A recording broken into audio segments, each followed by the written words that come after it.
you all for coming. I'm going to give you a moment to introduce yourselves. Tell us what your role is, your organization or affiliation, and a little bit about what your practices look like. Starting with Gloria. Gloria Michelle, and I'm a bereavement counselor with Compassionate Care Carpinteria.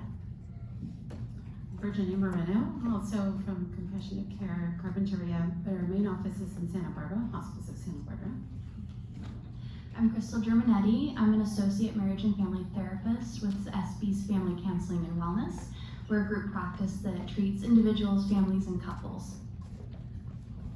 And my name's Roland Rotz. I'm a clinical psychologist and working from Carpinteria here, just about 2 blocks from here. Specialize in things like attention deficit disorders, and I'm excited about being here. I think this is a great film and a great opportunity to talk about life. I agree. So I think we covered this a little bit, but the film does bring up varying responses to loss. There's guilt, there's betrayal, there's anger, remorse, just personal anguish, and some self-loathing, and most definitely a need for forgiveness.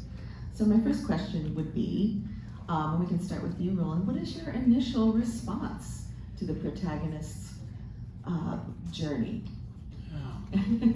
Yeah, it was absolutely delightful. I had this opportunity weeks ago to look at this film and didn't have a lot of time, so I kind of breezed through it and had that same experience that Sam talked about being, what just happened, right?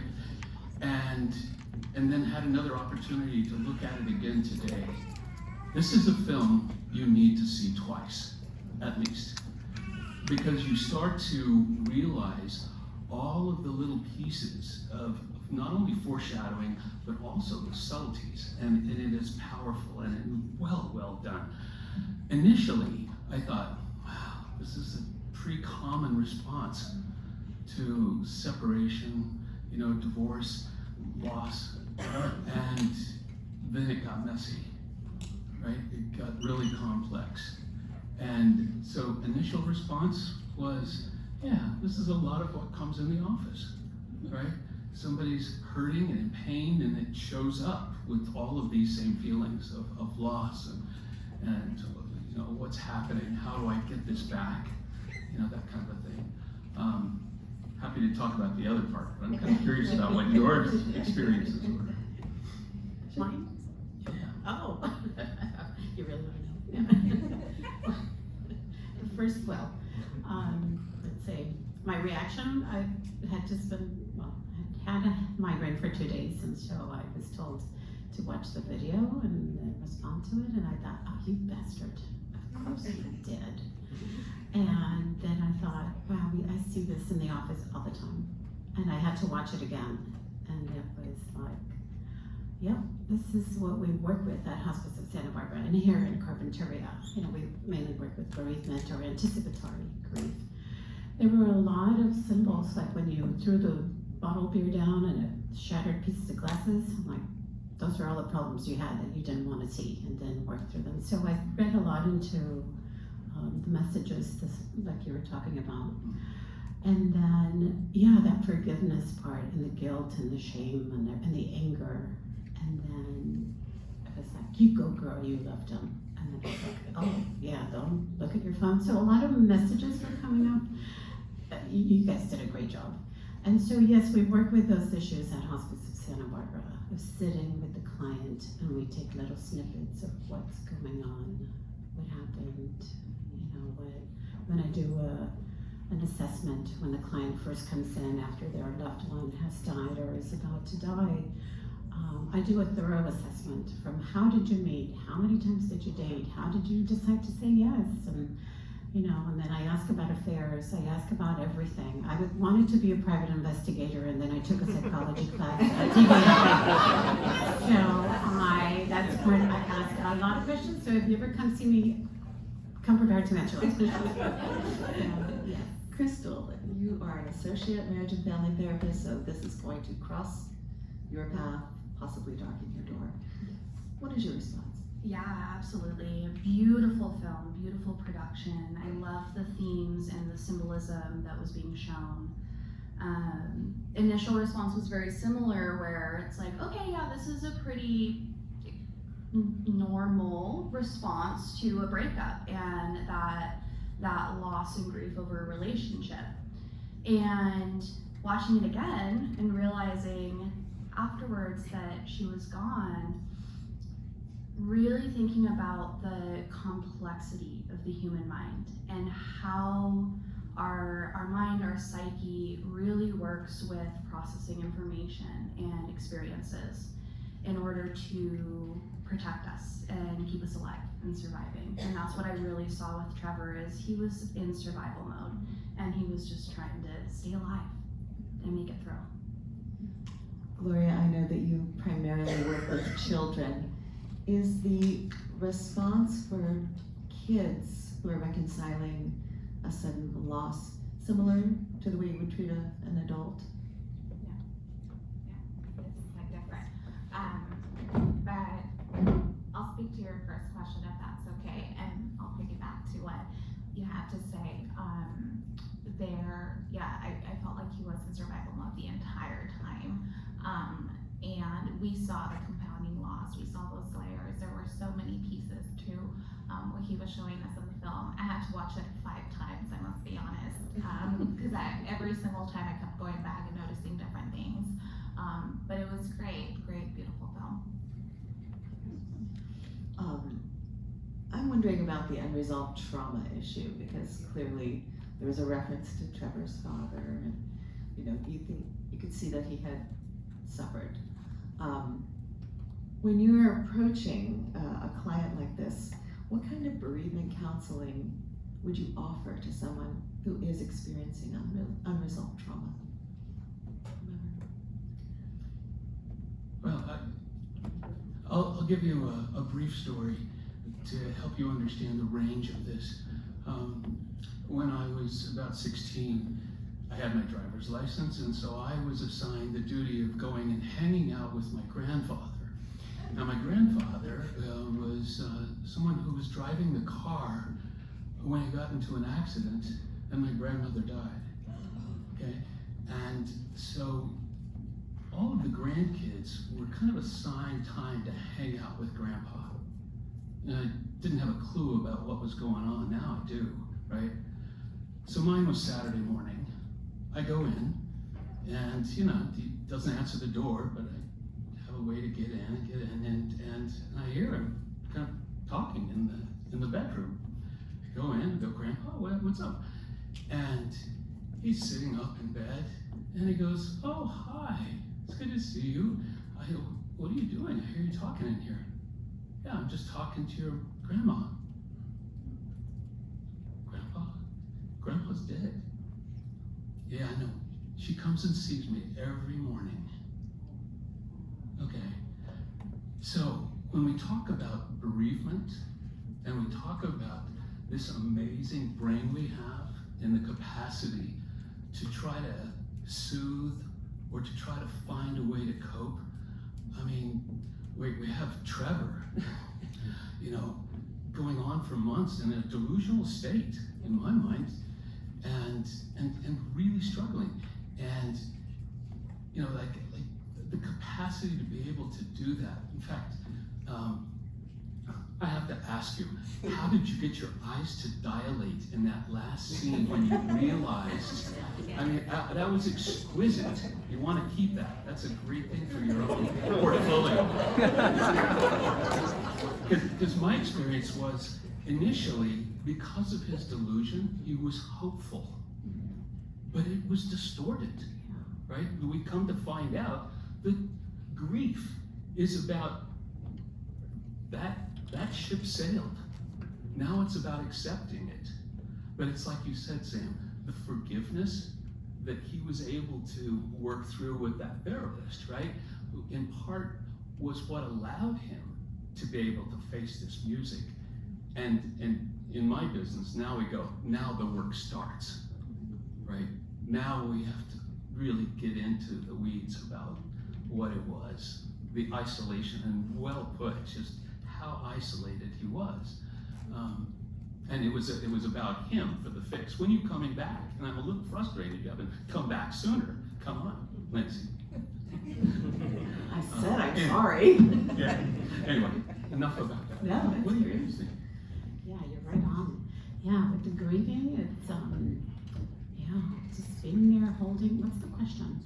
There's just, I mean, I Just kind of, how do you unpack this in a clinical setting? Like, where would you begin? Yes. We unpack it, snip it at a time. So little bits and pieces. We open the door and we close the door. We go as far as the client feels comfortable talking about what's coming up, the emotions, the feelings, because there's anger, there's unknown, there's fear of tomorrow, the anticipation of what tomorrow is going to bring. And I don't know if I'm alive right now or if I'm going to be alive in an hour. So a lot of numbness. It's like walking through fog and a terrible everyday kind of groundhog kind of day. Again, the fog and the fog. So when clients come in to see us or to see me, it's one snippet at a time. Where are you today and what are you struggling with? And the acceptance and just not rushing. Because sometimes people want us to rush through our grieving process. And it's like, again, come on, it's been a week or it's been a month or it's been a year. Get over it. There's no time, it's your time. So that's how I work with our clients that come into grieving with hospice. Yeah, that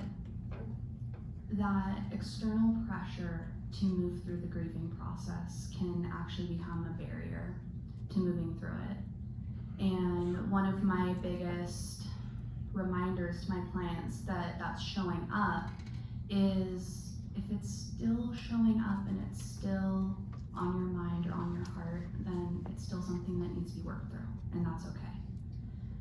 In this type of context with, Trevor and what he went through, it's really important to be gentle and let the client lead. And just speaking on the unresolved trauma, so I've experienced working at an intensive outpatient, inpatient, residential setting. So I worked with a lot of clients coming in with a lot of unresolved trauma and their maladaptive coping through drugs, alcohol, sex, what have you, got them in a lot of trouble and brought about a lot of shame in their life. And so for me, especially when a client is in such a midst of chaos and crisis, it's important to build up their community and build up their support system, which is what I heard as the film crew was talking on their panel, is Trevor was very isolated. And I did not see, from what was shown in the film, many resources being provided for him to get through such a difficult experience other than the therapist. So really leaning into that sense of community, connection, and just human space, holding space for one another. Yeah, and one thing too, I think that as it relates to the unresolved trauma, you definitely want to be with a client and with whatever they're bringing up for that specific session, and take them super slowly and let them leave for sure. And as they're ready, as they're building rapport with you, as they feel that safe, trusting space in your presence, gently lead them into that as well. And a lot of times they're really receptive to it. One thing that I love about this film is Trevor is seeking therapy, which is something we don't see a lot. The majority of our clients are women. And so I love that, and I love that there's a male therapist in the film as well, which is something we don't see in our professional that often. It's mainly women. Very women. And so there's an opportunity for connection between those two characters, which is a beautiful thing. You're right, and on that theme of connection and community, as you had mentioned, Crystal, this forum is a good example of how to integrate a powerful message with some potential solutions.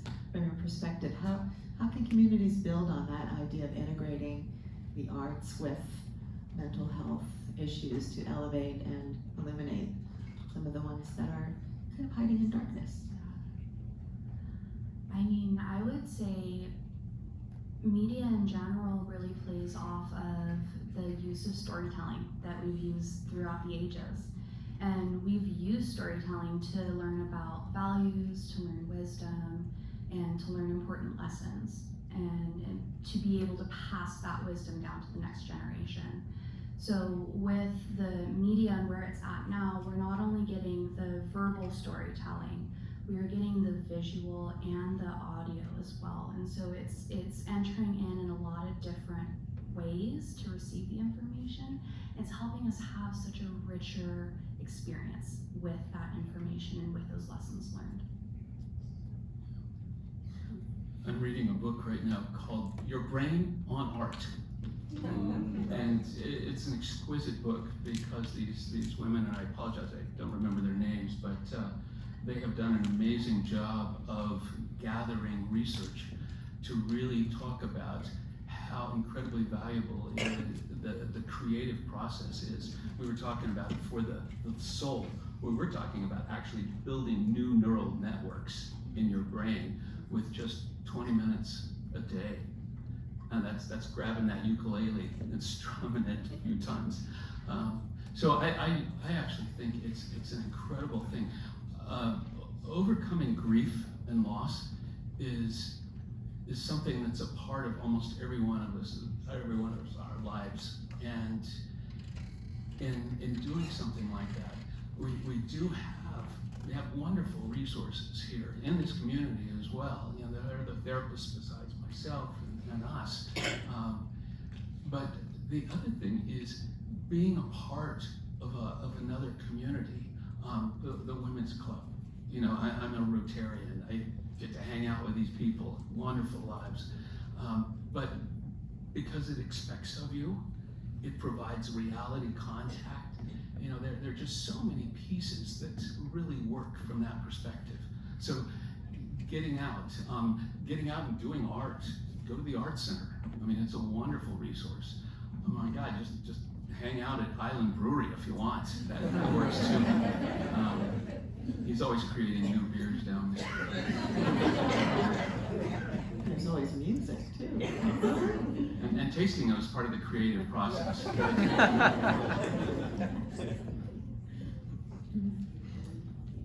Well, on that note, we have identified really universal themes and feelings and experiences, but yet they feel completely unique to each individual experiencing them.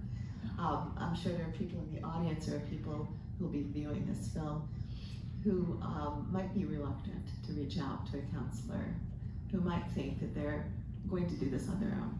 I got it, I'm covered. But what would be your message that you'd like to convey to those who might be experiencing something similar to what we saw in the film? I would say make an appointment, check it out. It's a consultation. It doesn't mean you're going to be a client. You just check it out. Talk to the therapist. We don't bite. And no, we don't. We pinch, but we don't bite. We might pinch you, but we don't bite you. And you know, just check it out. Talk to a therapist, whether it's a female therapist or a male therapist, an older therapist. Depends what. Come with an open mind and give yourself that opportunity. And if you don't connect with a therapist, try it again with another therapist until you find the right person. So that's what I would say. Give yourself that opportunity. And you'll know whether you connected or not on the first session or consultation. This post-COVID landscape, I think there are various needs out there that, and folks aren't always aware of where to go or how to interface with the right kind of mental health professional. We have some great resources out in the lobby, and I just wanted to put a plug in for Hospice of Santa Barbara's local initiative called Compassionate Care for Carpinteria. This is your entry point for folks in CARP. We have a dedicated presence here from Hospice, so if there are people that are, you know, involved in what looks to be a terminal situation with a loved one, the anticipatory grief, that Virginia talked about, there's counseling for that. There are groups for that. If you're living or working with someone who is experiencing terminal illness in their family, it's really good to know that patient care services are available right here in Carpinteria. And bereavement is available for children, and Gloria does that work in all of our local schools, and adults as well. And it's all free of charge, completely free of charge, and really culturally sensitive, and information is delivered in both Spanish and English. And I think that bears repeating. There are also some really good materials from the Mental Wellness Center in Santa Barbara, who are great partners in this mental health journey that everybody seems to be on. There's a friendship group that meets every day, and lots of programs and some interesting programs within Mel Wellness Center that we'd like you to take a look at the table and see if there's anything that resonates for you. Any last words from anyone? Yeah, I do. I would say, you know, a lot of people wonder about what therapy looks like, and I actually think you did a really good job with kind of demonstrating in just a very short span, kind of a flexible, curious, kind of supportive, sensitive, you know, seeing you have a panic attack and now what do we do about it, that kind of a thing. It was a really good portrayal, and we've gotten a short stick on that for a long time, right? People come and expect that they're going to be in therapy for 2 years, and where's your couch? Things like that. I have a couch, by the way. But I did want to say this, that a lot of these issues are resolved in that kitchen. And what I mean by that is, if you go into a relationship knowing that it is about differences that will make it come alive, then part of it is finding out how to blend those differences, right? And here's the key. You ready? Every morning, you both wake up and you promise to be interesting and interested. If you do that, then when you're sitting across the table from each other, it's a dance. Because part of it is, you know, you drop that iPad and you go, okay, I'm interesting, but now how am I showing you I'm interested, right? And things start changing because you start to have formulas or ways of how do we solve this stuff, right?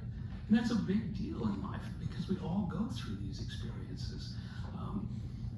Especially you, Jeremiah. You're practicing a lot.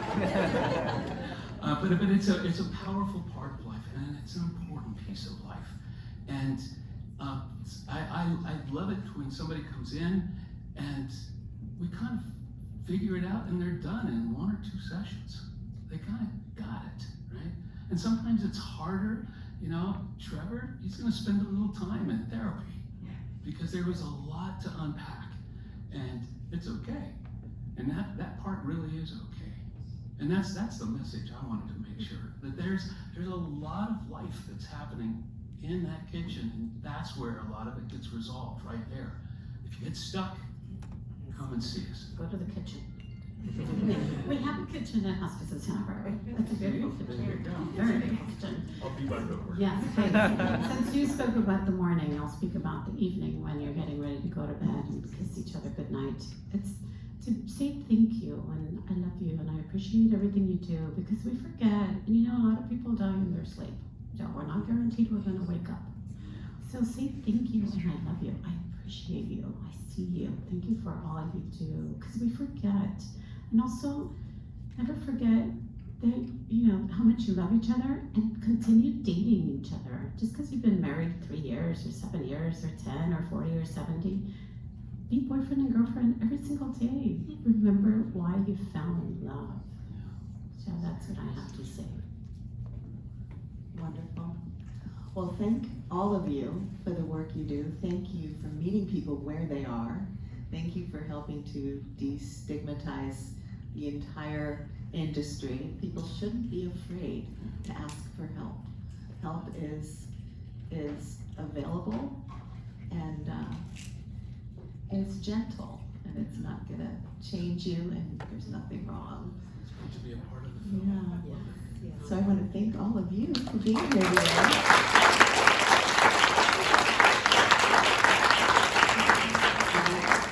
I think our filmmaking team got a lot of really good feedback on that short but powerful 30 minutes. So thanks to you and best of luck. Thank you.